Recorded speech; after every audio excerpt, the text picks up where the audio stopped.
रोहित पवाराला वाटतंय की तो सरकारच्या नाकात दम आणतोय, अशी परिस्थिती नाही आहे। तुम्ही बघितलं अधिवेशन काळामध्ये रोहित पवार पत्रकार मित्र विधान भवनात येण्यापूर्वी येत होते। अधिवेशनाच्या काळामध्ये सिक्युरिटी गार्ड गेटवरती येण्याच्या अगोदर रोहित पवार यायचे, कारण त्यांना माहीत होतं संजय राऊताचा भोंगा वाजवण्यापूर्वी जर आपण गेलो तरच आपली बातमी लागेल। मीडियामध्ये बातमी लागली याचा अर्थ तुम्ही शासनाच्या नाकात दम आणला असं होत नाही, लोकांमध्ये त्याला जावं लागतं।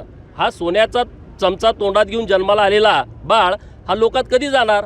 गावात गेल्यानंतर प्रश्न काढतात, हा गावात जाणार कधी? हा पिगूच्या कोंबडीसारखा आहे, एक थोडं 10 पावलं 4 पावलं चालला तर ह्याला धापा लागतात।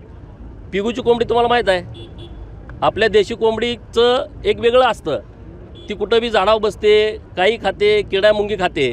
पिगूच्या कोंबडीला एक 4 पावलं चालली का ते धापा लागतात, तसा आहे पिगूच्या कोंबडीसारखा आहे। आणि त्याला वाटतंय की मी राज्यातल्या लोकांचं काही काम करतोय, अशी परिस्थिती नाही। रोहित पवारांनी आपला मतदारसंघ शाबूत ठेवावा। आता बॅलेटवरती निवडून आलाय, पोस्टल मतावरती, उद्या तो तिथं निवडून पण येणार नाही आणि मी त्याला तिथं मी ठासून त्याच्या विरोधामध्ये काम करायला पूर्ण क्षमतेने तयार आहे। आम्ही ते काम करू। त्यामुळे अखंड महाराष्ट्राचा नेता होण्याच्या भानगडीमध्ये स्वतःची आमदारकी तुम्ही घालवून बसाल, त्यामुळे तुम्ही तुमची काळजी घ्या, गोपीचंदची काळजी करायला आम्ही सक्षम आहोत।